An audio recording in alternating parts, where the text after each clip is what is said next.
അങ്ങനെ റോഡിലൂടെ നമ്മൾ യാത്ര ചെയ്യുമ്പോൾ ഫ്രൂട്ട്സ് കടകളിലും മറ്റായിട്ട് ഡ്രാഗൺ ഫ്രൂട്ട് ഇങ്ങനെ ഇരിക്കുമ്പോൾ കാണാൻ നല്ല ഭംഗിയാണ്. അപ്പോൾ എല്ലാവരും പറയുന്നത് ഡ്രാഗൺ ഫ്രൂട്ടിൻ്റെ വീഡിയോസും ഒക്കെ കണ്ട് ഭയങ്കര സൂപ്പറാണെന്നൊക്കെ പറഞ്ഞപ്പോൾ ജസ്റ്റ് ഒന്ന് ടേസ്റ്റ് ചെയ്ത് നോക്കണമെന്ന് ആഗ്രഹം ഉണ്ടായിരുന്നു.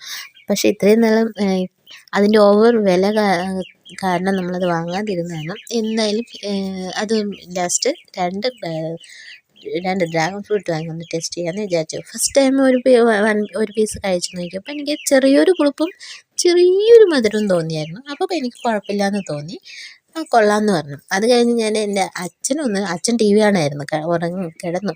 അപ്പോൾ അച്ഛനെ വിളിച്ച് ഒരു കഷ്ണം എടുത്ത് കൊടുത്തു. അപ്പോൾ അച്ഛൻ പറഞ്ഞു ടേസ്റ്റ് ഇല്ലയെന്ന്.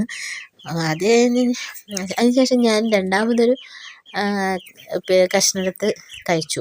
അത് നോക്കിയപ്പോൾ തീരെ ഒന്നും സെറ്റായില്ല. അതിൻ്റെ ഫേസിൽ നിന്ന് തന്നെ മനസ്സിലായി, അത് മനസ്സിലാവുന്നുണ്ടല്ലോ. അതോടുകൂടി എൻ്റെ ഈ ഡ്രാഗൺ ഫ്രൂട്ട് ടേസ്റ്റ് ചെയ്യാനുള്ള ആഗ്രഹം